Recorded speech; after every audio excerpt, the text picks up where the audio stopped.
You're watching the National News Desk, America's News Now. From the nation's capital, this is the National News Desk, America's News Now. I'm Dee Gatton. Thanks for joining us. On this weekend edition, we take a look at the big headlines of the week, and we look ahead at what to expect, starting with the four big stories we've been following this week.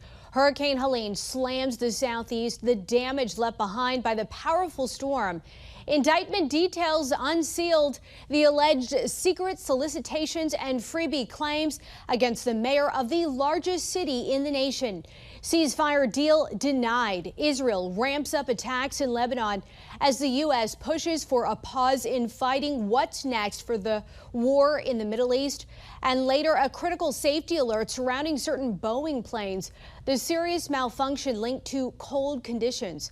But first, to Helene. The storm first making landfall Thursday night, leaving a trail of devastation behind in Florida, Georgia, and the Carolinas. Look at your screen at these images right here. Right now, many in the disaster zone are still without power, with rescue crews frantically searching for survivors. For live updates in the aftermath of the storm this weekend and other top headlines, visit our website, thenationaldesk.com. To New York City now, where Mayor Eric Adams has been charged in a federal corruption case. The 57-page indictment details multiple charges that expose him to significant prison time if he's convicted. National correspondent Christine Frizzell breaks it all down. In his own words, Mayor Eric Adams has brought swagger to New York City. From his walkout song How you doing? to his promises to crack down on crime. But he himself now charged with several crimes, including campaign finance, bribery, and conspiracy. A just unsealed indictment against him found for nearly a decade Adams sought and accepted improper valuable benefits, such as luxury international travel, including from wealthy foreign business people, and at least one Turkish government official seeking to gain influence over him. The mayor had a duty to disclose these gifts on his annual public disclosure forms so that the public could see who was giving him what. But as we allege, year after year after year, he kept the public in the dark. Adams accused of threatening the jobs of New York City fire officials if they did not allow the new Turkish consulate to open, despite multiple safety concerns, following years of accepting campaign contributions and luxury travel. More than a dozen other city officials ensnared in the federal investigations, 4 of them planning to leave office or are already gone. The school chancellor deciding to retire following a home raid. The police commissioner earlier this month resigned. There's no such thing as a free lunch. If somebody's giving you something, if they're giving you free flights and free hotel rooms, they want something in return. When he hid this and took the free gifts, it looks like he was bought off by the Turkish individuals in their government. A defiant Adams promising he won't back down. And I ask New Yorkers to wait to hear our defense before making any judgments. Some elected officials, though, already calling on him to resign. I think for the best of the city and so that we can continue to staff the administration of the city, it would be best for Mayor Adams to step aside. Now, New York Governor Kathy Hochul does have the power to remove Mayor Adams from office. So far, she said she's aware of these concerning reports and is monitoring the situation. I'm Christine Frizzell for the National News Desk. Just days before the shutdown deadline, President Biden signed a stopgap spending bill to keep the government open. Under the new measure, spending will continue at its current levels through the campaign season until December 20th, ensuring another partisan fight over the federal budget just before the holidays. The one change in this spending bill was the additional $230 million in funding for the Secret Service. Israel is pressing on with its military campaigns in Gaza and Lebanon, despite U.S. pressure for a ceasefire. Israeli strikes continue to target southern Lebanon and suspected Hezbollah hideouts in Beirut. The Iran-backed group's capabilities have been seriously crippled by Israeli efforts, which show no signs of slowing up. Israel is moving tanks north in preparation of an expected ground campaign in Lebanon. Many Lebanese are attempting to flee to neighboring Syria. And new information, the Pentagon is sending more troops to the Middle East. It's in response to the spike in tensions between Israel and Hezbollah. There are currently around 40,000 U.S. troops in the region. The Pentagon spokesperson wouldn't say how many more will be added or what they'll be doing. At the same time, the State Department is warning Americans to leave Lebanon due to the unpredictable nature of the conflict. Ukrainian President Vladimir Zelensky visiting the White House this week as the president announces additional aid to Ukraine.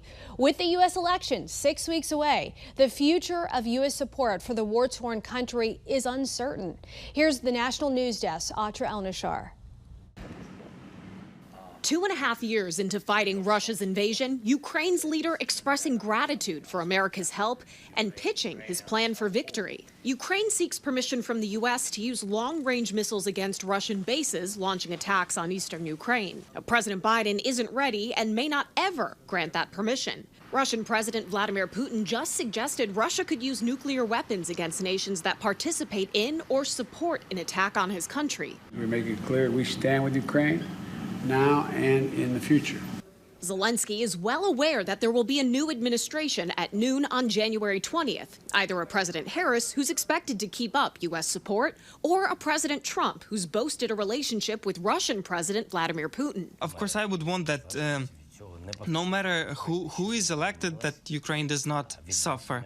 Trump claims he can bring peace, but doesn't explain how. We're stuck in that war unless I'm president. I'll get it done. The former president now casting doubt on Ukraine's future as a nation. You have a country that has been obliterated, not possible to be rebuilt. It'll take hundreds of years to rebuild it. In an interview with The New Yorker, Zelensky says, "My feeling is that Trump doesn't really know how to stop the war, even if he might think he knows how." Zelensky said Trump's running mate, J.D. Vance, is too radical. Referencing Vance's proposal to end the war that includes Ukraine giving up territory, Zelensky said, "Let Mr. Vance read up on the history of the Second World War, when a country was forced to give part of its territory to one particular person." Some Republicans rushing to Trump and Vance's defense by scrutinizing Zelensky's visit to a Scranton, Pennsylvania ammunition plant on Sunday alongside state Democratic officials. House Speaker Mike Johnson claims the visit amounted to election interference. The White House insists the visit was business as usual and points out that 2 months ago, Zelensky traveled to Utah, where he participated in events with Republicans. In Washington, I'm Atra El-Nashar for the National News Desk, America's News Now. A new warning this weekend about some Boeing 737s. The National Transportation Safety Board says critical flight controls could jam, and they're issuing urgent safety recommendations. Apparently, part of the rudder control system on some planes can fail under certain conditions. This just the latest in a string of headlines surrounding the company, including a mid-air door plug blowout in January. Turning to new details on the East Palestine train derailment, a federal judge has signed off on a $600 million settlement by Norfolk Southern. The residents of East Palestine had pushed for more time to review the settlement while potential long-term health impacts played out. They've also raised concerns about the transparency of the EPA's investigation. The settlement does not include an admission of wrongdoing by the railroad. Classes have resumed for students at Appalachia High School in Georgia 3 weeks after the deadly mass shooting. Classes will be held for half days until after fall break in mid-October in what the school is calling a phased return. The hallway where the shooting took place will be locked off for the remainder of the year. In addition, more law enforcement will be on campus as well as mental health resources. Americans can once again order COVID tests straight to their homes free of charge. This week, the U.S. government reopened the program, allowing any household to order up to 4 at-home COVID test kits. The kits can be ordered at covidtests.gov. Kits will be shipping out via the U.S. Postal Service as soon as next week. The announcement comes on the heels of a summer spike in COVID-19 cases, and officials say they are looking ahead to the fall and winter. A record-breaking number of new apartment buildings are sprouting up around the country this year, more than 500,000 to be exact. But experts say despite the boom, the construction pipeline is slowing down. Emma from the Fact Check team joining us now to discuss. It doesn't sound good for renters. Emma, what's the housing market outlook according to experts that you heard from? Yeah, experts would agree. It really isn't looking too good for renters from what it sounds like. So there's a national shortage of homes to buy or rent, and that's keeping prices high. So even though that new wave of apartment construction might have initially actually helped. Rent's still high, availability still low. So according to the National Multifamily Housing Council, the U.S. needs to build 4.3 million more apartments by 2035 to just meet that demand for rental housing. And it is important to note, a lot of these new apartments, they were financed back when interest rates were low, so developers could build them much more quickly. Did the fast pace of their construction actually help ease rents at all? You would think so, and it did a bit. The rental market did cool down in the beginning, but the majority of those new builds were packed into those prime real estate areas, making them just less affordable to begin with. Coming up later, Emma will be back to discuss the shift in rental prices after the pandemic and where they're headed with a construction slowdown. The standard 30-year fixed mortgage rate hit its lowest level in 2 years. The average rate reached 6.08% this week. That's according to mortgage financing provider Freddie Mac. Mortgage rates have been steadily dropping since the spring. Americans appear to be taking advantage of the falling rates. Applications to refinance a mortgage soared 20% last week from the prior week, according to the Mortgage Bankers Association. Ahead on the national news desk, a crossing crisis. The disturbing tactics traffickers are using to exploit children on their journey to the U.S. Plus, drug cost crackdown. How lawmakers are looking to slash prices on expensive weight loss medications.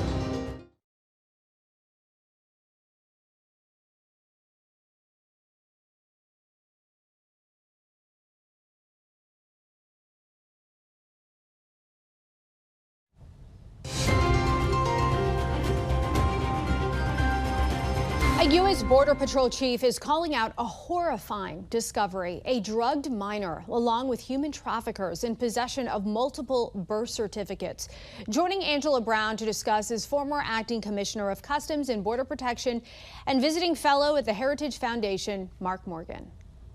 Let's get to this current situation. The current U.S. Border Patrol chief is calling the discovery of a child heavily dosed up with sleep aids by a human trafficker in El Centro, Texas. He's calling attention to this. He's calling this criminal action so horrendous they defy human decency. Now, this trafficker also had in their possession, birth certificates of other children. Why the birth certificates, and what's the reason for drugging these kids? What is happening to some of these children coming across the border? Look, these are all good questions. I want to make very clear this isn't anything new. And common sense will tell you that this is on the rise. The past 3.5 years, we've experienced over 10.5 million total nationwide encounters, plus another 2 million known gotaways. And again, common sense will tell you that that's about a 300% increase from the previous administration, from the Trump administration. And when you increase the flow of migrants, making that journey by 300%, guess what you also increase? The abuse and exploitation of those migrants by 300%. Under this administration, we know that Doctors Without Borders said that up to 30% of young women and children are sexually assaulted on their journey. Under this administration, they've incentivized over 400,000 unaccompanied minors to come. They've also, CBP alone, have recovered over 2,000 dead migrants.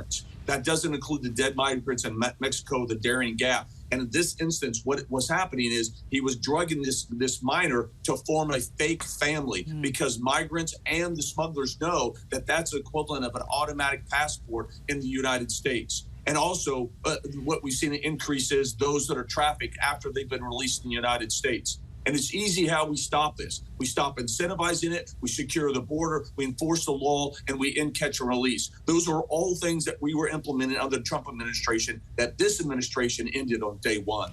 You know, a former Border Patrol Sector chief said he testified in a hearing for the House Homeland Security Committee and told lawmakers that he was blocked from informing the public about migrants who may be potential terror threats. As he says, the Biden-Harris administration wanted to basically downplay the threat to the public. What do you make of this?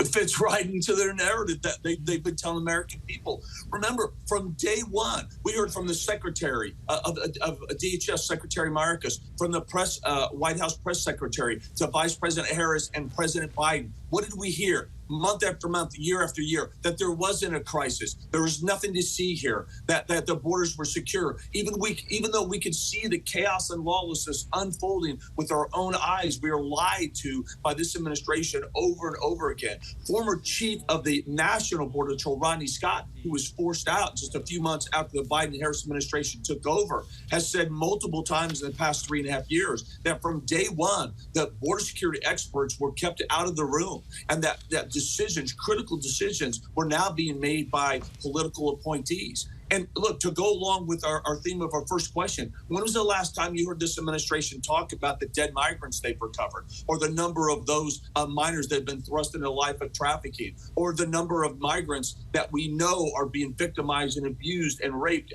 on a regular basis? We don't hear anything from the administration because it doesn't fit into their narrative. One thing we have noticed is what's happening in some of these cities, some of these sanctuary cities. San Francisco, for example, a sanctuary city, is now deporting migrants, apparently. Found this very interesting, tied to drug busts after record-breaking fentanyl deaths, according to some of the reports that we've been seeing. What was the breaking point for San Francisco? And are you kind of surprised a sanctuary city is doing this? Well, I'm not sure that they're at a breaking point, and let's be cautious about giving them too much credit right now. I think what they're doing now, first of all, San Francisco is not deporting anybody. What they're doing is they're actually coordinating with the ICE, but on a very narrow perspective, as they become the poster child of the fentanyl epidemic in this country, and they have hundreds of citizens dying on a regular basis. What they've said now is those connected with fentanyl distribution, we're going to coordinate with ICE and hand them over so they can be removed. But at the same breath, the elected officials are still saying and sounding alarm that they're proud and they're going to maintain their sanctuary city status. So what that means is if you're an illegal alien and you commit other crimes, burglary from a motor vehicle, theft, DUI, the list goes on and on. You could commit a whole host of other crimes, and the sanctuary city status is still going to apply, and they're not going to cooperate with ICE, and they're going to continue to release you into the city. So I think we need to hold off before we give them too much credit. But we're seeing other cities like New York saying, hey, they're starting to question their sanctuary city because they think that no longer can they deny the chaos and lawlessness and the impact of these cities because of our open borders. Well, former Acting Commissioner of Customs and Border Protection and visiting fellow at the Heritage Foundation, Mark Morgan, good talking to you. You too. Ozempic and Wegovy cost too much money. That's what a Senate committee told the Novo Nordisk CEO on Tuesday during a hearing to discuss lowering prices for the drug maker's blockbuster weight loss medications. U.S. lawmakers pressed the CEO about why prices are so high compared to other countries. The National News Desk, Jeff Harris, has more. The CEO of Novo Nordisk shifted a lot of the blame to the pharmacy benefits managers, saying that for every dollar the company makes, 74 cents goes to PBMs. But lawmakers say something needs to be done because thousands of people who need this medication can't afford it. C. Michael White, a professor of pharmacy, tells us weight loss drugs in the U.S. are quite expensive. They're going to cost you a little over $1,000 a month. Drug maker Novo Nordisk makes two of those drugs, Ozempic and Wegovy, with the company's CEO in the hot seat before a Senate panel today discussing the drug's high prices. We don't decide the price for patients. That's set by the insurance companies. Senator Bernie Sanders, who chairs the Senate Health, Education, Labor, and Pensions Committee, demanded answers as to why the drugs cost so much. It is a profound moral issue. Sanders says Americans pay $969 a month for Ozempic compared to $155 in Canada and $59 in Germany. But Jorgensen argues the prices aren't just determined by his company. It is clear that patients too often struggle to navigate the complex U.S. healthcare system. Madeline Somerville, an attorney at Georgia Trial Consulting, tells us today's hearing was an opportunity for lawmakers to directly ask why Americans are paying so much. They wanted the person who is the CEO of the company to come and account for why they're charging so much more. Jorgensen did agree to meet with pharmacy benefits managers to discuss the possibility of lowering prices, but Somerville believes to get to the root of the problem, more needs to be done. What is the reason that they're getting away with gouging the prices? Now, Sanders did mention that he received written commitments from all the major PBMs that if Novo Nordisk cut the list price, they wouldn't take Ozempic and Wegovy off the list of drugs that they offer. I'm Jeff Harris reporting from Washington. So to come, a Washington neighborhood in fear after multiple home break-ins in the middle of the night. Why security systems aren't deterring the thieves. Plus, transitioning back to civilian life, the essential career more service members are taking on when they return from duty.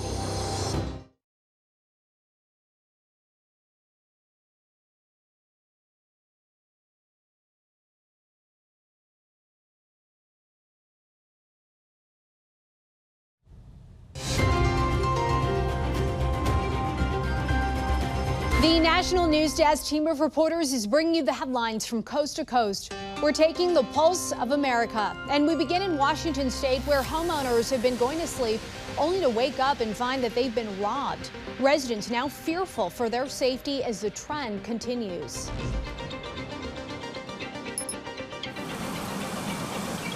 In North Bend, locked doors and windows are only going so far as brazen crooks slither into people's homes in the middle of the night. Much stress. Like now I'm thinking when I'm asleep, are my kids safe? Is my home safe? 3 times in the last week, the MO has been alarmingly the same. People inside these homes are asleep, and when they wake up, whenever that is, they find that they've been hit. Before I sleep now, I check and recheck things. Doors, windows, everything closed.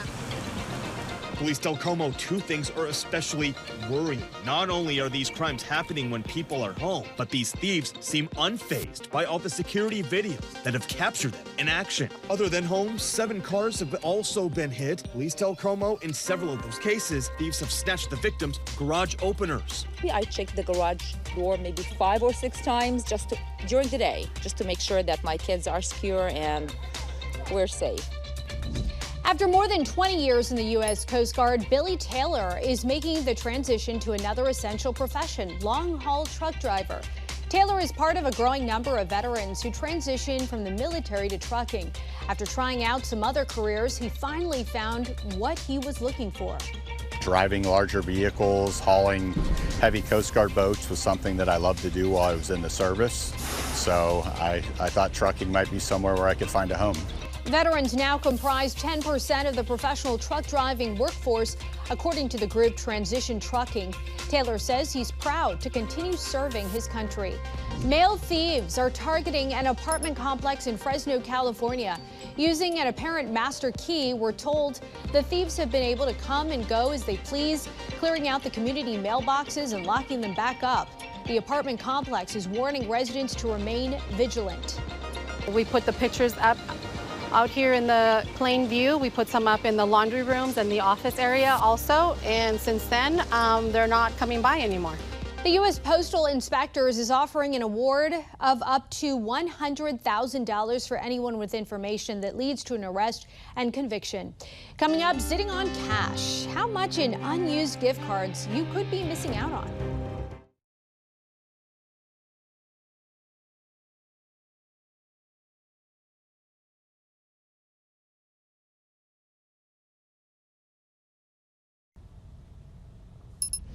Nearly half of all Americans have an unused gift card. According to a new Bankrate survey, 43% of adults have a gift card or voucher or store credit that's still good, and they add up. The average person has $244 to spend. That's about $60 more than last year. Millennials lead the way in unused gift cards among high-earning households, those making more than $100,000 a year.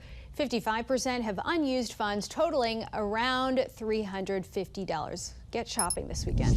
An important health alert for dog owners right now. Answers Pet Food is recalling 3 products after samples tested positive for salmonella and listeria.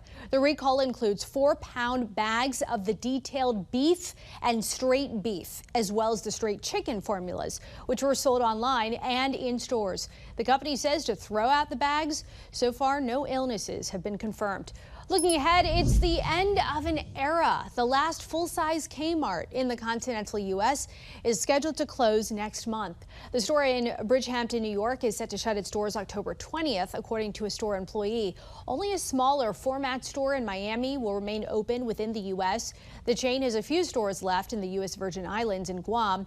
The parent company of Kmart filed for Chapter 11 bankruptcy in 2018. Ahead in our next half hour, consumer confidence tumbles, seeing its largest drop in 3 years. The economic concerns driving the drop. Plus, Identity Check, the new polling revealing what Americans think about race relations as it remains in the forefront this election cycle. You're watching the National News Desk, America's News Now. You can catch us live weekdays from 6 a.m. to 11 a.m. and 10 p.m. to midnight Eastern Time, and anytime online at thenationaldesk.com. We'll be right back.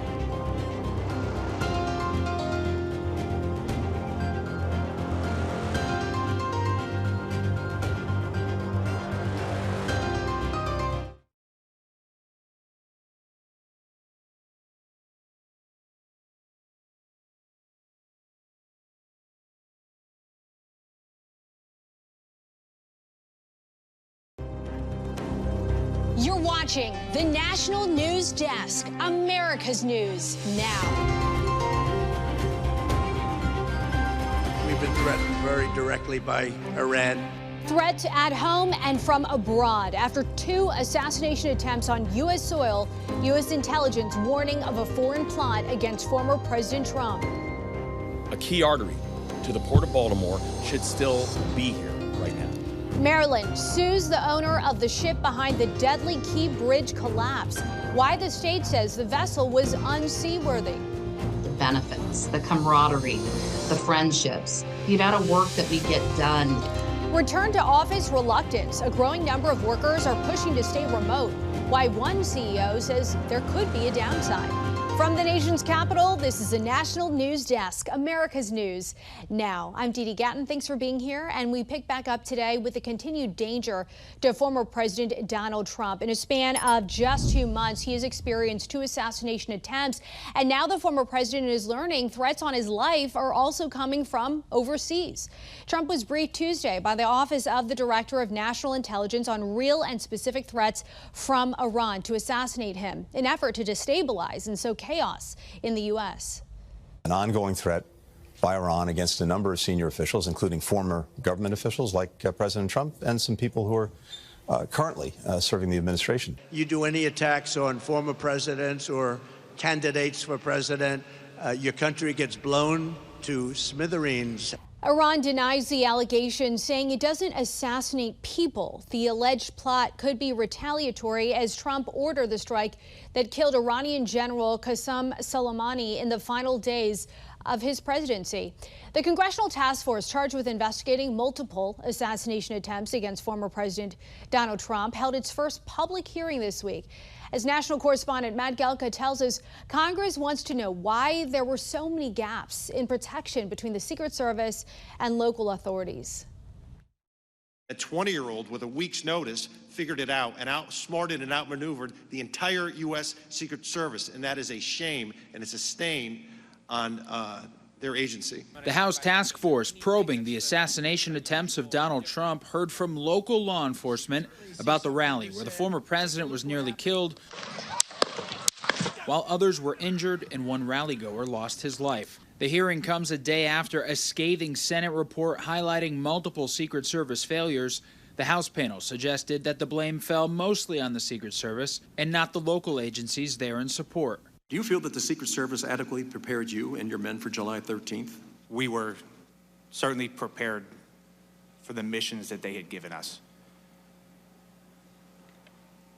There were additional things, obviously, that probably needed covered, but they never asked us to do that. A prominent problem lawmakers continue to bring up centers around a lack of clear communication at Trump's July rally between the Secret Service and other law enforcement. There were multiple instances where the shooter was spotted at the rally and was eventually engaged in the moments before the shooting, but the information wasn't clearly relayed. Can you briefly talk a little bit about the Secret Service and whether or not you think they could hear you? I do not believe they could hear us at all. They did not have a radio from us, and we did not have a radio from them. So, in the local command post, there was no way for us to hear any of the Secret Service radio traffic. The Secret Service initially blamed local law enforcement in the immediate aftermath of the July shooting, but have since taken full responsibility. And the former president will officially return to Butler, Pennsylvania on October 5th, holding a rally and honoring his supporter that was killed back in July. For the National News Desk in Washington, I'm Matt Gelka. New information. Vice President Harris says she supports eliminating the Senate's 60-vote filibuster requirement to reinstate Roe v. Wade. The filibuster allows a minority to block legislation. Eliminating it would make it easier to pass abortion rights laws. The decision cost her an endorsement from moderate Senator Joe Manchin. He says the filibuster is the only thing that keeps the Senate talking and working together. A new CNN poll shows Donald Trump and Vice President Kamala Harris are locked in an exceedingly close race for the White House. The poll found Harris's support rests on stronger personal appeal, while Trump draws on a die-hard base and a wide advantage on handling the economy. The poll found 48% of likely voters nationwide support Harris, while 47% support Trump. New developments. The state of Maryland is suing the owner of the container ship that crashed into the Francis Scott Key Bridge. Maryland officials accuse Grace Ocean, the Singapore-based owner of the Dolly, of knowingly sending an unseaworthy ship into U.S. waters. In March, the Dolly ran into the Key Bridge due to a power failure, causing it to collapse. 6 construction workers who were on the bridge at the time were killed. A key artery to the Port of Baltimore, which helped move billions of dollars of freight every single year, should still be here right now. And the Department of Justice has also sued Grace Ocean for $100 million. A spokesperson for the company says it looks forward to setting the record straight in court. Right now, Stellantis is laying off some seasonal employees and UAW-represented workers. Employees at plants in Sterling Heights, Michigan and Toledo, Ohio have already received notice of their termination. A UAW representative said the union is committed to fighting for its workers and will hold Stellantis accountable. The company also said additional layoffs are planned across its footprint. Consumer confidence saw its biggest drop in 3 years this month. The Conference Board's index fell to 98.7 in September, down from 105.6 in August. It marks the biggest month-to-month decline since August of 2021. Americans are growing increasingly concerned about the job market and inflation. And important to note, the survey was conducted before the Federal Reserve cut interest rates last week. Could working from home stunt your career growth? New research suggests that could be the case. The National News Desk, Janae Bowens, explains. Working from home has a lot of benefits. I don't understand why I go into the office anyway, because a lot of my work can be done remote. I'm more productive at home, but as far as learning goes, I'm not learning as much as I would on my own than I would with my peers. But it turns out there are disadvantages too. 86% of CEOs say they will reward employees who make an effort to come in with favorable assignments, raises, or promotions.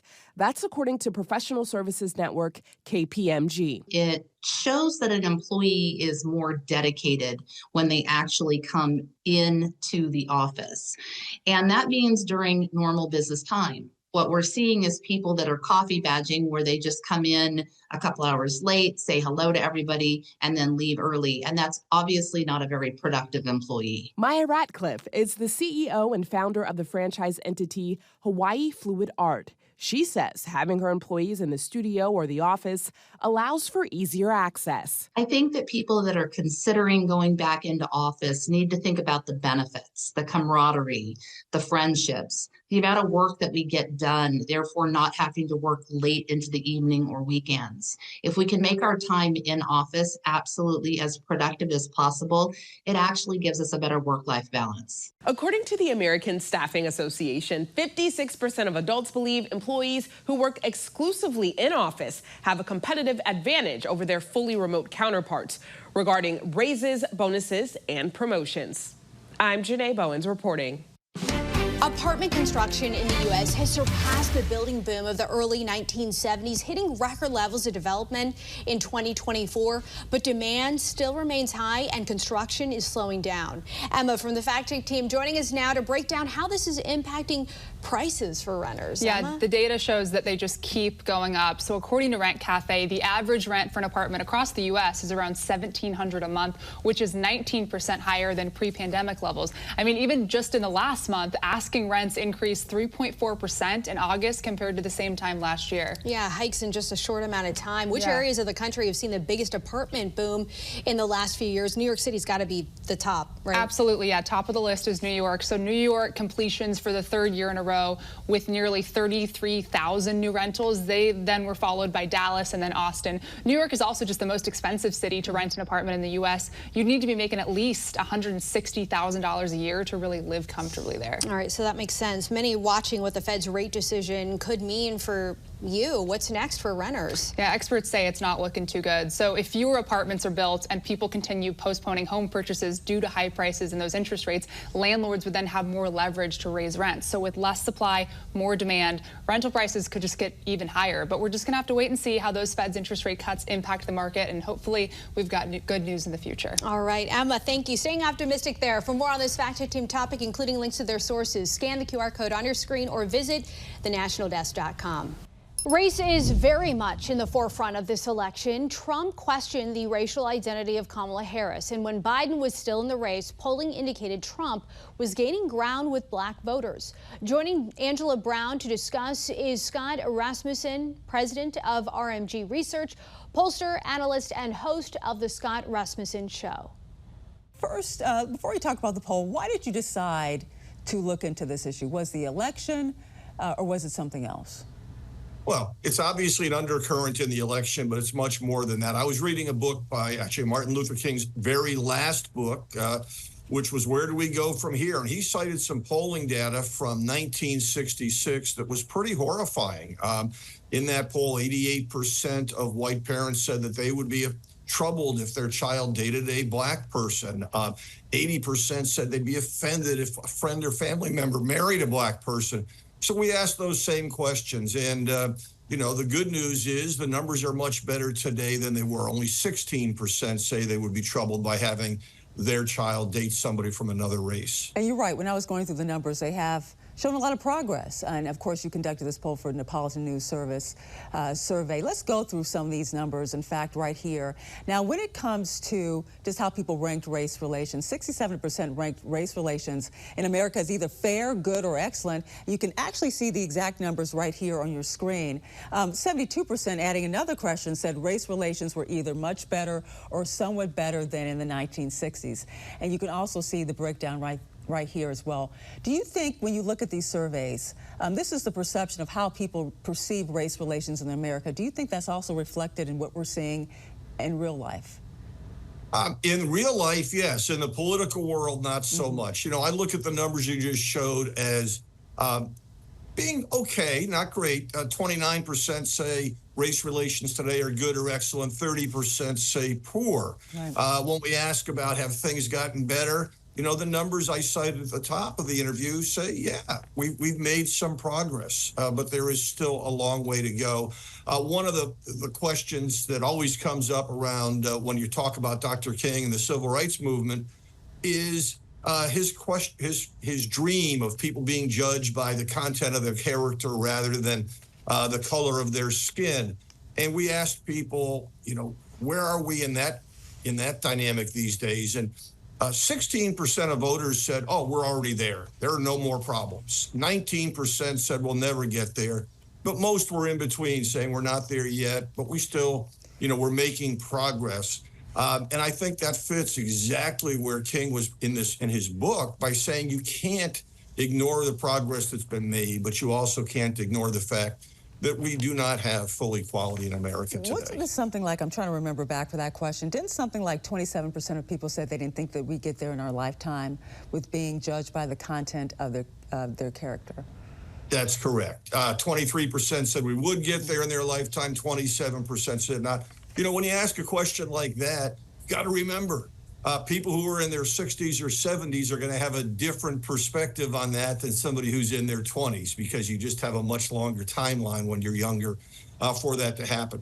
But again, the general tone is people recognize progress has been made, but they recognize we still have work to do. And I think, you know, that's the important lesson out of this. It's good to see some of these. And you can view the full interview plus more top stories online all the time at thenationaldesk.com. Still to come, our team of correspondents breaks down this week in Washington, from early voting already underway to the battle over the border.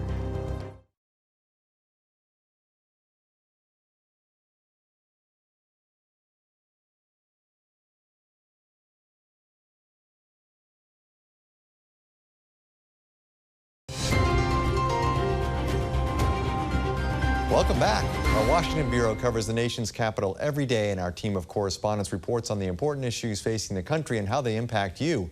Early voting has begun in several states, and Election Day is just over 6 weeks away. Both Donald Trump and Kamala Harris talking about the top issue for voters, the economy. And national correspondent Kayla Gaskins, both are getting some pushback. Yeah, so this week, Kamala Harris sat down for her very first solo major network interview, where she was asked how she's going to pay for this ambitious list of campaign promises that she's been making, to which she gave a pause and then said that she would raise taxes on corporate America. But Steve, the anchor Stephanie Rule asking this question had also put where, what if you can't do that? What if the takes over the Senate? Well, then what are you going to do? And she didn't give an answer. The MSNBC anchor actually called her out for that later, pointing out there's still a lot of unknowns when it comes to Kamala Harris's plan. And the economy, Steve, is one of voters' biggest issues heading into November. Now, Donald Trump is also getting hit for this as well, because part of his economic plan is what he's been saying on the campaign trail is to raise tariffs. But this is unpopular even among people in his own party and among economic experts who are saying that this will just shift the cost. Companies will shift the cost of these tariffs then onto the consumers, and that's going to make Americans' economic life that much worse. But people that are familiar with Donald Trump say he doesn't really mean it when he says he's going to raise tariffs. But Steve, we're just going to have to wait and see. Yeah, and another top issue, immigration in focus on Friday as Kamala Harris visited the U.S.-Mexico border in Arizona. National correspondent Christine Frizzau, this is a complicated issue for the vice president, and this trip receiving mixed reviews. Yeah, complicated because a lot of people see this a couple ways. They see it as the difference between words and action, and they see it the difference between words now and words before. So, you know, I was at the Democratic National Convention. A major part of Vice President Harris's speech focused on being tough on the border, supporting a bipartisan border bill that would surge resources, hire more border agents, provide a lot more money to build more border wall. This is in sharp contrast to things she said in the past, especially the last time she was running for president, when she said she wanted to close down detention facilities, wanted to, stop deporting all migrants. So it's an issue, though, that has become so important to voters, and she knows that. And it's also on her watch. Under the last 3.5 years, the numbers of migrants has just really increased, skyrocketed to the point where these border agents have not been able to patrol the border because they've had to really deal with processing the large numbers of people who have come here. Some of these migrants have committed crimes. These stories have stayed in the headlines. Kamala Harris has had to shift. Some critics now, they can no longer say that she's not made a visit to the border.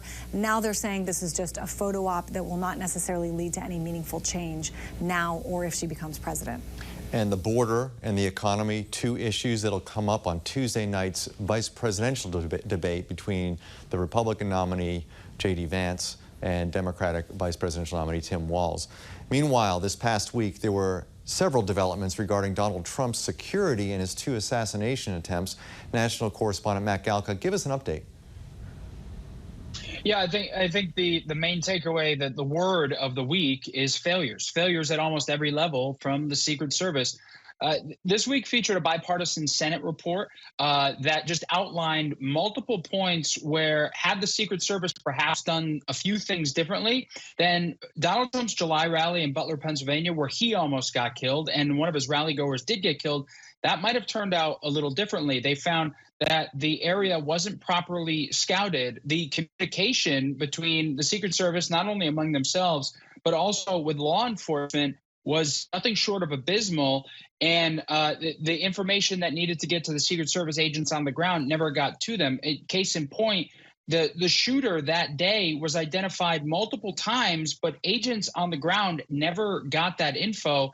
And Donald Trump was on stage when the shots rang out. And also a bipartisan House committee task force that's investigating both of these assassination attempts now.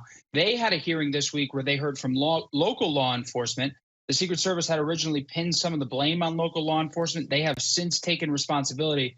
But some of the local law enforcement there, some of the commanders and people on the ground there, said basically they had no way of communicating with the Secret Service. So a lot coming out this week about just multiple levels where the Secret Service, had they done some things differently, could have been an entirely different outcome. Matt, Christine, Kayla, excellent reporting as always. Thank you, as always, for your hard work. Back to you. Up next here on the National News Desk, gaining peace and justice, how a Tennessee mother was able to solve the mystery of her own daughter's murder. Plus, making a difference in the classroom and at the polls, how the high school senior is pushing to make schools places students can register to vote.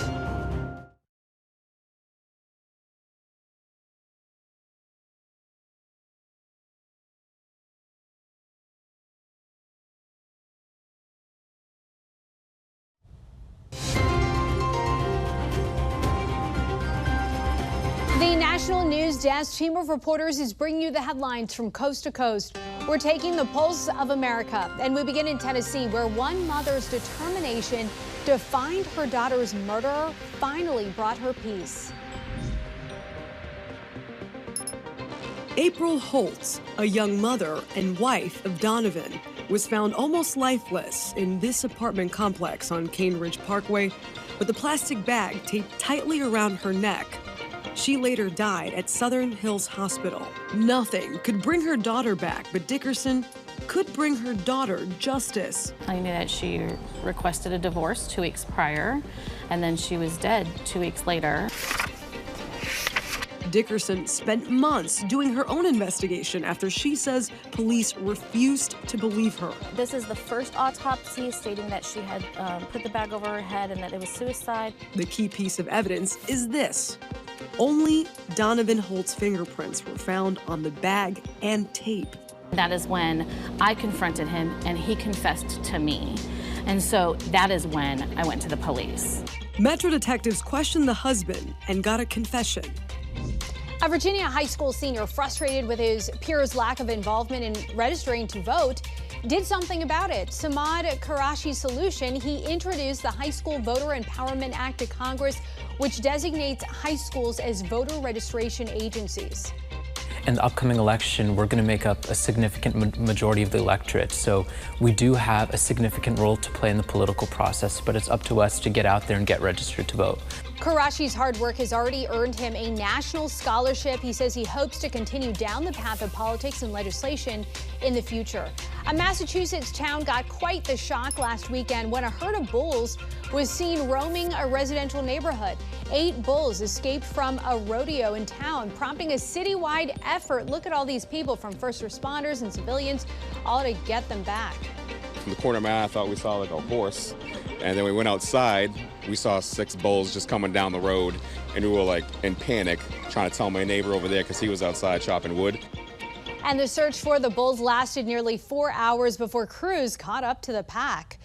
Still ahead here, built-in protections for teens on social media. The new rules now in effect on Instagram for users under 18.